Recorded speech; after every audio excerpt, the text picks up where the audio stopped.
the hell it must be to be a streamer in 2026, where everything has been done, everything has already gone viral, there's nothing that's impressive or cool anymore. So the only way to maintain your relevance is if you keep pushing the envelope. And in this situation, we have a man who has built an entire empire by taking a hammer to his own face. That's where we are in today's society. Hey cousins, happy Thursday. As you guys know, it seems like every single day we stray further from God's plan and God's grace. And when we sit here and we look at the state of our culture, I feel like all the different things that are wrong with our youth today can be summarized by one person, and his name is Clavicular. Now, I have been asked to talk about Clavicular for so long, and people are always asking me what I think about him. I try not to think about him. In fact, I would dare to say that every single thing I know about Clavicular is 100% against my will. But I don't like the guy, but I also don't dislike the guy. I would even dare to say that I feel very sorry for him. And I feel sorry for, and I'm not saying that sarcastically, like I genuinely have like pain in my body when I have a discussion about him and when I look at him and I hear things about him, and I'm scared for him. I have literally prayed for Clavicular. Like, that is how serious it is when it comes to this guy. So we're going to be talking about some of the news that's come out about him in the last week, because I feel like there's been 10 different headlines per day about this guy and the chaos that's surrounding him. So y'all know the vibes. Be sure to like, comment, share, subscribe, and give us a 5-star review on Spotify. Welcome to Respectfully. Okay, cousins, if you are not interested in beating your face with a hammer or live under some kind of rock, you may not have heard of Clavicular just yet. Or maybe you're just not consuming slop. Actually, let me not even shade you if you don't know who Clavicular is, because I wish I didn't know. Like, literally every single thing I know about him is against my will. But that being said, Clavicular is the leader, I would say, of the looksmaxxing community. It's like this now offshoot. It's adjacent to the manosphere, but it's all about maximizing your looks at any means necessary, even if that means taking a hammer directly to your face. And I'm going to show you guys some examples later of just like some of the measures he will take in order to make himself peak attractive. But this guy is constantly in the headlines. I literally feel like I see a headline about him about 10 times a day. And I'm not exaggerating. Like, TMZ is obsessed with him. Everything on Twitter is obsessed with him. I see him all over my TikTok. Luckily, by the grace of God, he hasn't reached my Instagram feed yet. But everywhere I look, I see this guy. And again, I don't dislike him. I'm actually very concerned for him. And something that happened very recently was that he overdosed on his Kick stream. Kick is similar to Twitch. I know a lot of you know what Twitch is, but you don't necessarily know what Kick is. But Kick is where he is really popular, where he just goes all around just like living his life, trying to pick up girls and doing his looksmaxxing stuff and just being the awkward guy that he is, but doing it live all the time. And during his stream, he ended up overdosing a few days ago. And you see here TMZ saying Clavicular suffers suspected overdose, hospitalized. Not to be messy. Not to be messy, but the fact that, imagine getting all this surgery, all these injections, and taking a literal hammer to your chin and to your jaw just for TMZ to cut your chin and jaw out of the article. I feel like he spent the most amount of money trying to chisel out that jaw, and they still cut it out of the photo. So TMZ, y'all are shady for that. But on a serious note, he did overdose. He is okay now, but he did overdose on one of the many different drugs that he takes.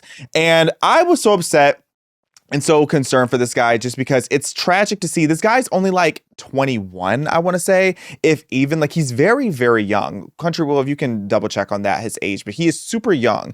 And after he got out of the hospital, he posted this on X, and I think that it's worth unpacking. He says, just got home, that was brutal. All of the substances are just a cope, trying to feel neurotypical while being in public. But obviously that isn't a real solution. The worst part of tonight was my face descending from the life support mask. So instead of being upset about the fact that he almost died, he's more upset with the fact that he now has scrapes on his face because it makes him look less attractive. And when he says that, I guarantee you he's very serious. But the part about this that I think people need to zoom in on is what he's saying in this second line here.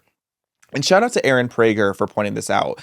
Aaron Prager pointed this out to me about how important this part is, and the fact that we need to zoom in on this. He says, all of the substances are just a cope, trying to feel neurotypical while being in public. So what he is saying, if you put that in layman's terms, is he has social anxiety and he is awkward and uncomfortable and aggressively autistic and on the spectrum. So taking these drugs, doing these substances, it's a way for him to feel more normal. It's a way for him to be able to connect better with people or to feel, less in his own head about what he's going through. And that to me is just one of the many things that makes him sad to me, because as someone who, believe it or not, nobody believes me when I say this, but I have really bad social anxiety. But like, I'm good at pretending to be an extrovert, but it's taken years for me to get there. And I remember at one point in my life, like years ago, I would say like in my early 20s, if I would go to a big event or a social event, or even like when I first got into like the conservative movement, like I would need a couple of drinks in order to be social. And it's like I immediately had to clock that, because I'm like, okay, we have to crack down on that. And I never had a drinking problem, so take it and run. But building the skill set and the ability to be social and meet hundreds or thousands of people, like I'm sure he meets on a daily/weekly basis, it's like it does take a lot out of you, especially when you're dealing with something like anxiety. So I do, on a human level, just empathize with what he's going through there. But doing drugs, as he acknowledges, that's not the way to get there. But he also does talk about how some of the drugs he takes, and again, we'll get into that later, are just for the aesthetic. It's like he'll take things like meth because it makes him more lean because he eats less. But I digress.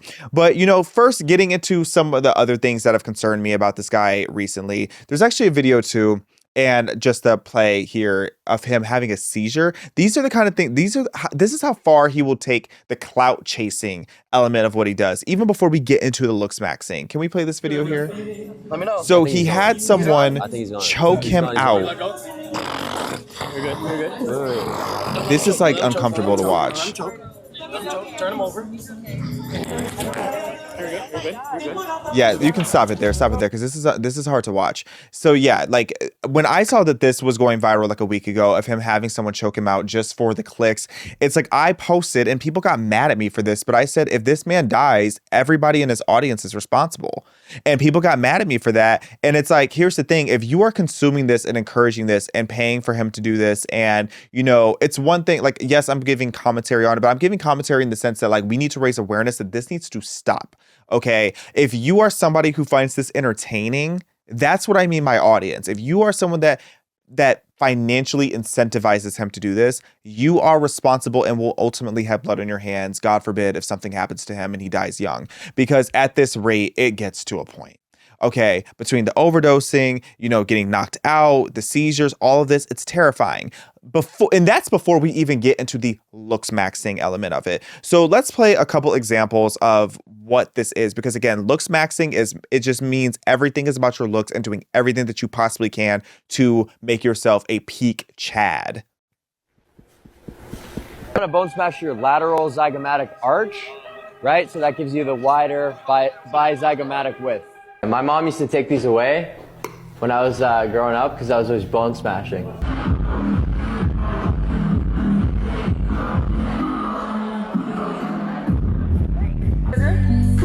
No.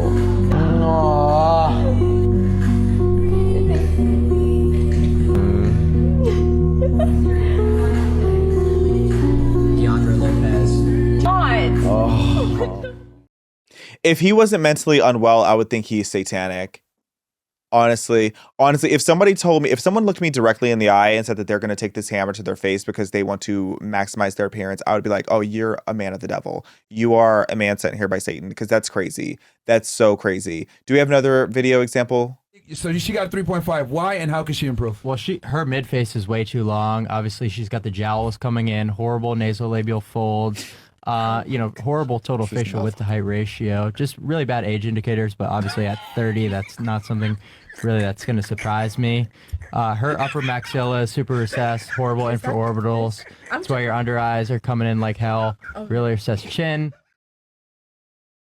I'm sorry, that would have been my personal 9/11. That would have been the end for me. Like that girl, she is stronger than me, because it doesn't matter who it is, that would have taken me out. That reminds me of this time in high school where there's this guy, shout out to Drew. There's this guy I went to high school with who was like arguably like the best looking guy in our high school. And when we were sitting at our lunch table one day, he just unprovoked, I will never forget this. He just starts going on. He was mad about something and somebody insulted him. So he went around the entire table telling everybody if they were attractive, ugly, or mid. And he was like mid, ugly, unattractive. And when he got to me, I'm not going to lie, my whole body tensed up. I was so scared. But then he said that I was attractive, and I was like, okay, not that I needed the validation of this grown man, but I was just I was scared. Who wants somebody to point at you and be like, ugly, you are ugly? And then not only to call you ugly, but then to read you for filth and talk about the details of why you're unattractive. Oh my gosh. You know, honestly, if you're a plastic surgeon, the best thing that you probably could do is like have some kind of partnership with these looksmaxxers. And I shouldn't even be saying this. I shouldn't be promoting this because this is so bad. It's so bad. But if somebody read me for filth like that, you know I'd be under the knife within a minute. I would look like I was the new Kardashian brother if somebody read me for filth like that. But this is what he does. And like they actually break it down to a very, very thorough autistic coded science of talking about the different things to do with like your face proportionality and all of that to make sure that you are maximizing your appearance. Basically, it's gender affirming care. If we're going to be shady about it, you know, when they talk about it, it's like, how do I make myself be as peak masculine Chad as possible? That is gender affirming care at this point. And it's scary. It's very scary. And I don't know why this gets attributed to the right wing. I don't know why people make it so political, but somehow, some way, people have attributed what Clavicular says to being in the right wing, which isn't really the case. And he really hates to be grouped into politics, which is part of why he just did a 60 Minutes interview. And we're not going to play the clip of it, but I will just like show the B-roll in the background, just like you guys see visibly. So Clavicular, he sat down with Australian 60 Minutes. And during this interview, towards the end of the interview, he gets frustrated because the interviewer asked him about his relations with Andrew Tate and Sneeko and these different people that he hangs out with pretty often. And he gets up and he walks away because he's offended by the fact that it's political.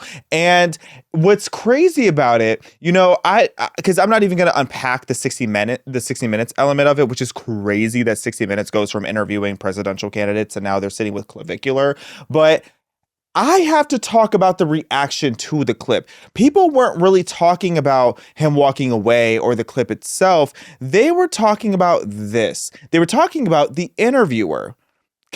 Yes. So people were talking about how the interviewer was a handsome guy and saying that he's so pretty. And it was like a huge viral moment where everybody was talking about this guy.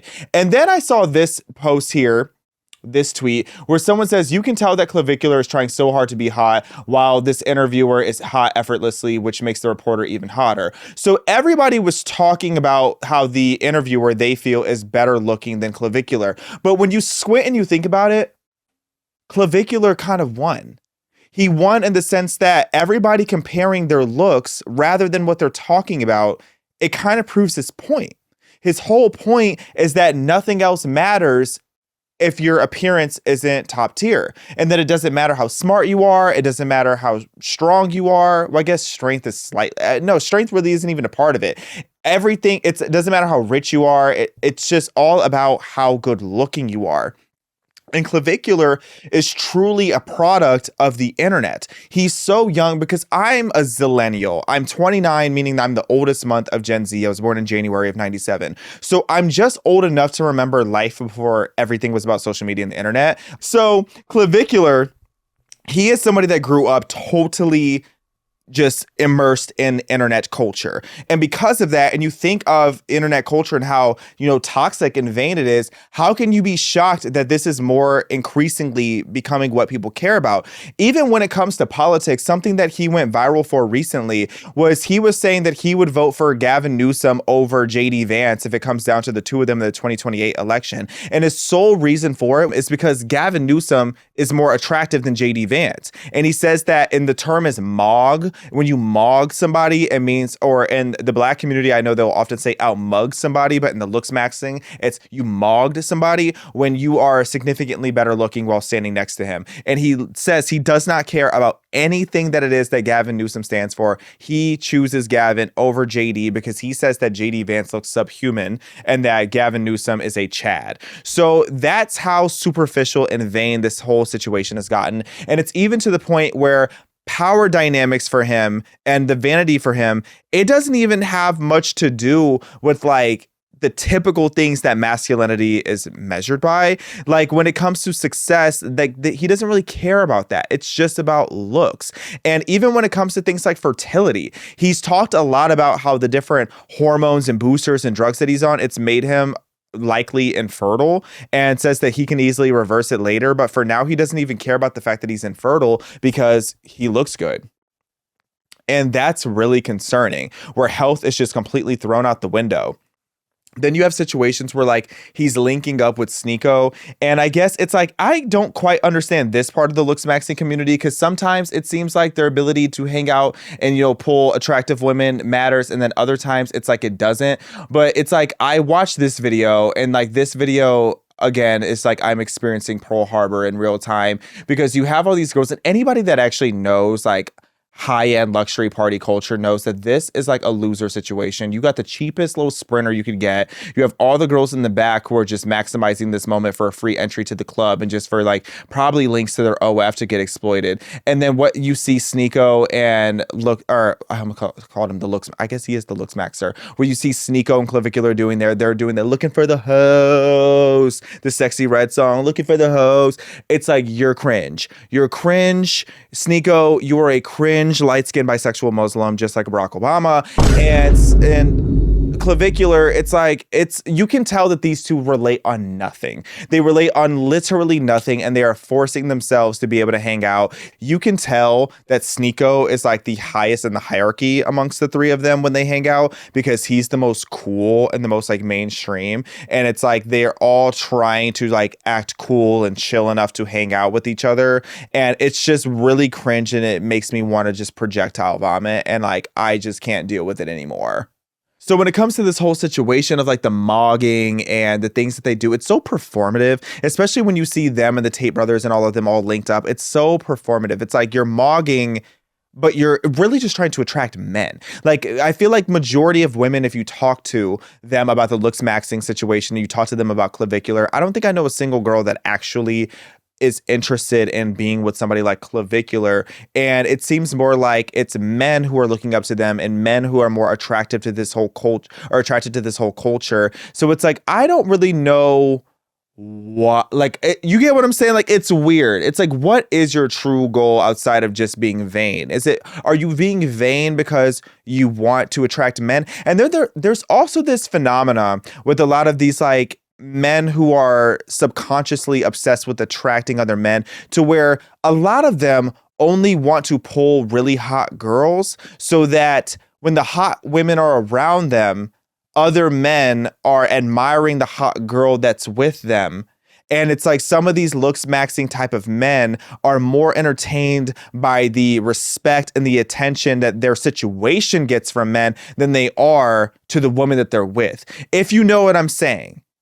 Do y'all get what I'm saying? If you squint and you think about it, a lot of this is some kind of repressed bisexuality type of thing in this looksmaxxing culture, because no other self-respecting grown man is that concerned about the appearance of other grown men and the way that these looksmaxxers are. And I'm not just talking about Clavicular with that. I'm talking about the entire community of looksmaxxers and the weird things that these guys are doing. But again, I really think that they want to be, you know, chads with all of these random hoes for the attention that they get from other men. And then once they realize that that attention only stays on the women rather than them, that is why a lot of them start to resent the women that they're with, because the women are holding a lot of the attention that they wish that they were getting themselves. if you really think about it. But when we talk about, you know, the influencer culture and the state of it all in general, you know, I would dare to say, and this is such a hot take that I know a lot of you guys are going to hate me for saying, but like I stand on it, is that one of the worst things that has happened to Gen Z and to our society today has been the death of celebrity culture. A lot of people think that celebrity culture dying, and what I mean by that is like mainstream celebrities. Like, you don't see the same kind of hysteria around the top actors and actresses and singers and rappers today like you did even just 10 years ago. Like, when you think of like Brad and Angelina and how like everywhere and in your face they are, like, who are even like the top actors and actresses these days? Like, people don't really care. And part of that is because the influencer market has oversaturated it to where basically everybody is famous now. Everybody has some degree of fame to where like even a blue check on social media doesn't mean anything anymore. Like, I remember when I was a kid, like the thought of a blue check like was the coolest thing in the world. Like, to have it, like I would have died for it as a kid. And even though I didn't even want to be famous as a kid, it was just like the idea of a blue check. And now you have it, it's just like, okay, you can buy it too. You know, in the same way that you can technically buy fame now. But that being said, what has happened, and I talk about this a lot, is TikTok.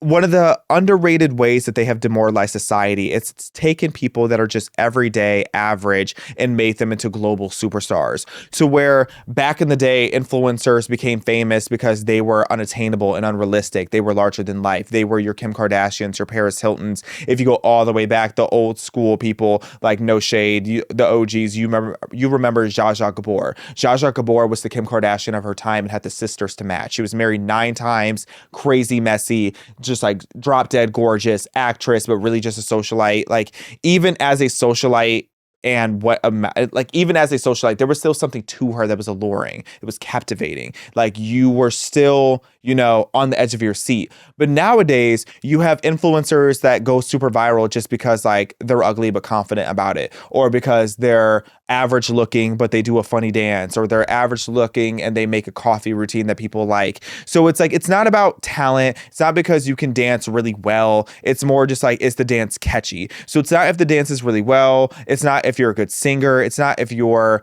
you know, sometimes it's if you're attractive. Sometimes being unattractive actually is to your benefit. It's not about any kind of raw talent or substance. It's just about the fact that people are gravitating to you because you are remarkably mediocre. That's what influencer culture has done to a lot of people. And because of that, we have people like Clavicular, who is this new age style of celebrity where he doesn't have charisma. He's not extremely likable. He's entertaining, but in like a chaos kind of way. He can't sing. He can't dance. He can't rap. He can't act. He's just an autistic guy who beats his face with a hammer. And now he's a mainstream celebrity.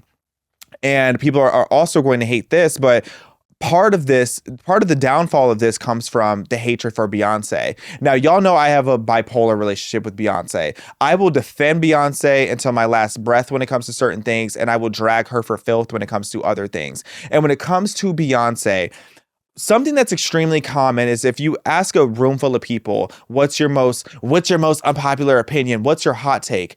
Half the people in the room are going to say that Beyonce is overrated. If they don't say Beyonce, they're going to say Taylor Swift. So I'm not even going to go there. I'm not beefing with the Swifties today. I need some peace in my life. But when it comes to Beyonce, when people say that she is overrated, and I promise you, don't leave. I have a point that I'm making here and it ties back to Clavicular.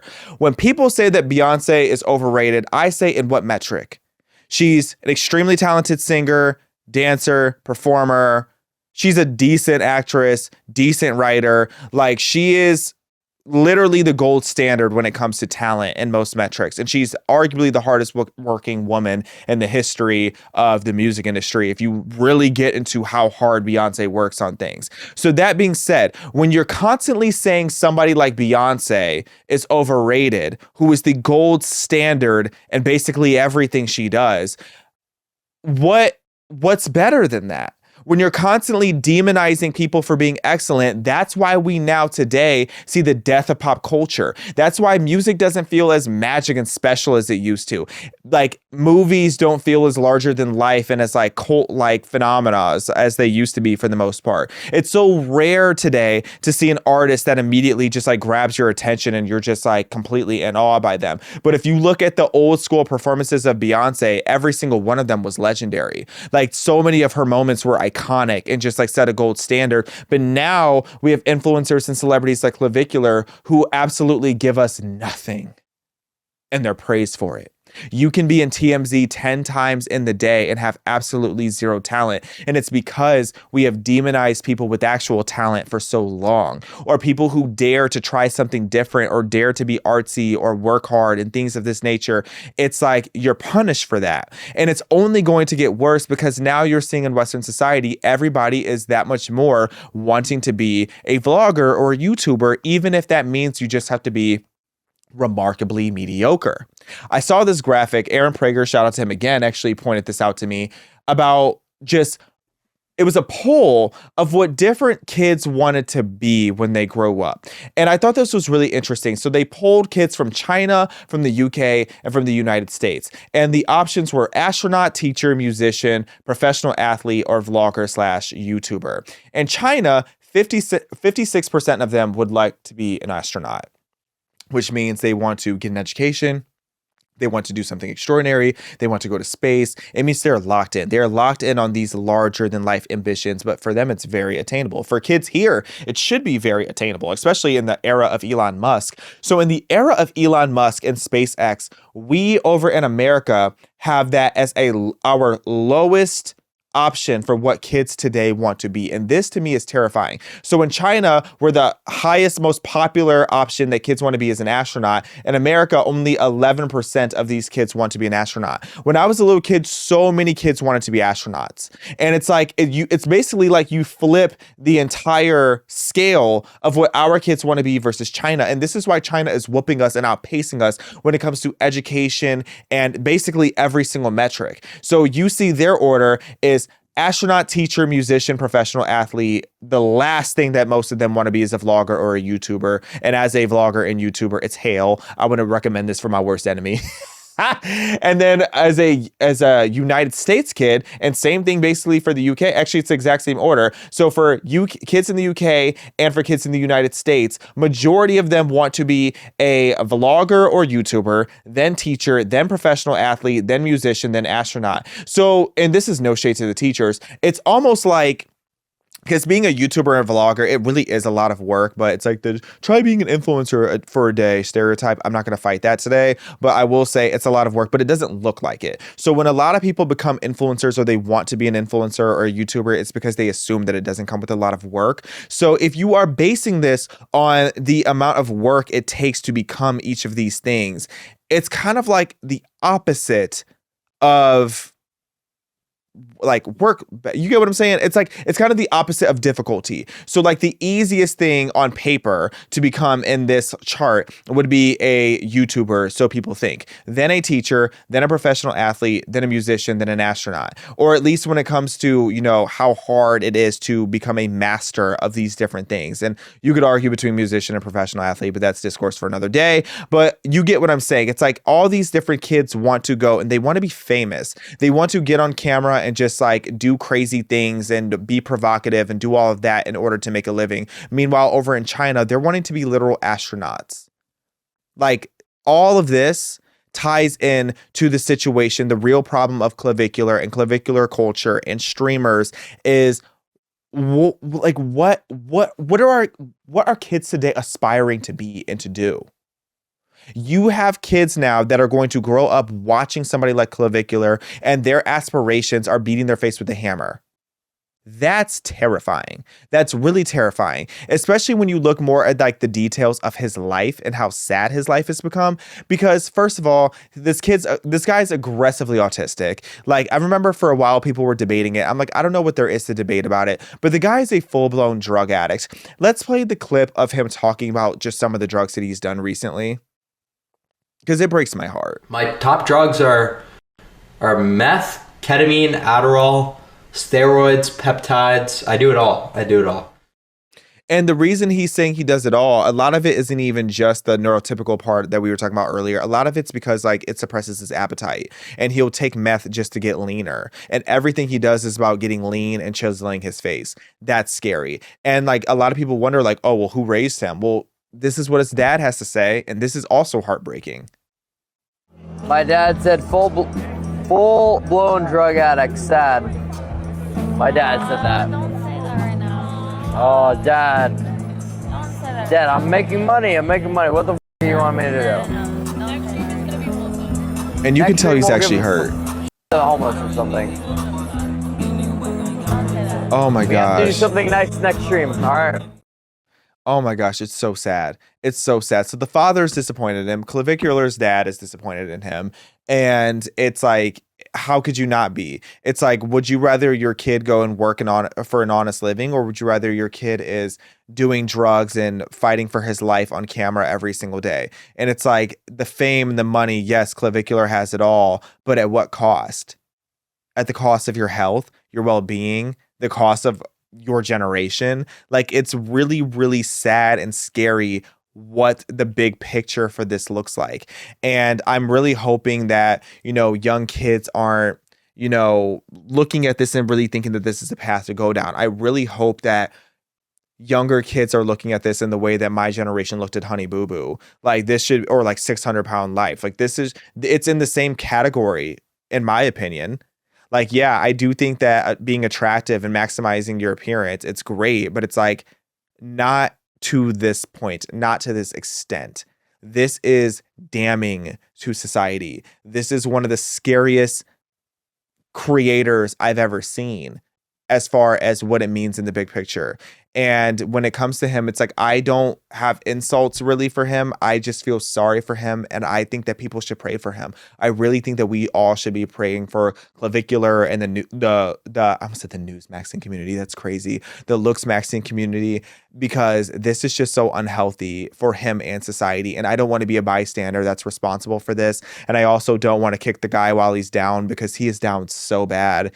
He is down so bad, and he's so autistic that I don't even know if he fully grasps how bad his situation is.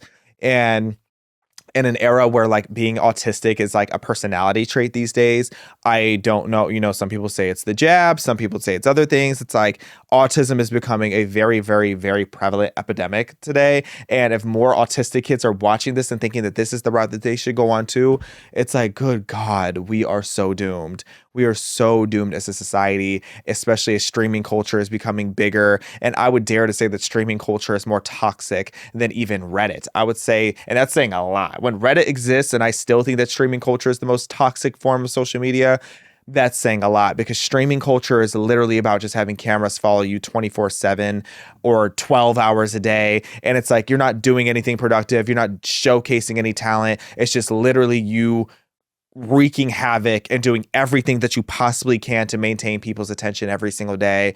And while yes, I'm a YouTuber, I get on here for my couple hours and I film all my short form and my long form videos, I live a healthy life. I turn these cameras off and I go read and I do things and I go places and I live a life.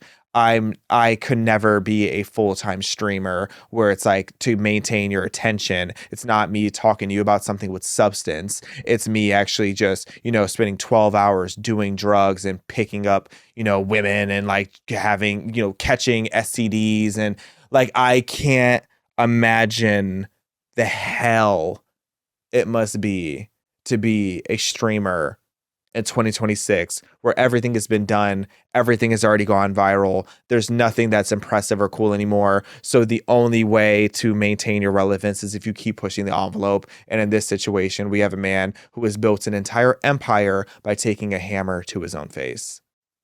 That's where we are in today's society, as demoralizing as it is. But he's winning. He's winning. He's getting the money. He's getting the fame. He has people comparing him to the 60 Minutes guy just based on who's more attractive. Not on if the questions were good or not, not if it was, justified for him to walk out of the interview or not. It's all about who's more attractive and our society. And I'm very pro hot people. Y'all know this. I'm a Sydney Sweeney defender until the day I die. But it gets to a point. Yes, we need the fat people out of the Calvin Klein ads, but we also don't need every single aspect of our society to be vain and disgusting. And that's all I have to say about that. And now I'm going to go get a haircut and my eyebrows threaded so that I can look smacks and be more attractive tomorrow. Cousins, thank you for tuning in for another episode of Respectfully. What do you think about Clavicular? Do you think that I am being too dramatic, or do you think that this is one of the saddest things that has come out of pop culture in a long time? Be sure to let me know. And also, we have a brand new short doc at PragerU called I Hate PragerU, and you can watch it on ihateprageru.com. Be sure to go there and make a tax-deductible donation today so that you can keep the lights on here so that I don't have to take a hammer to my face. And I'll talk to you soon.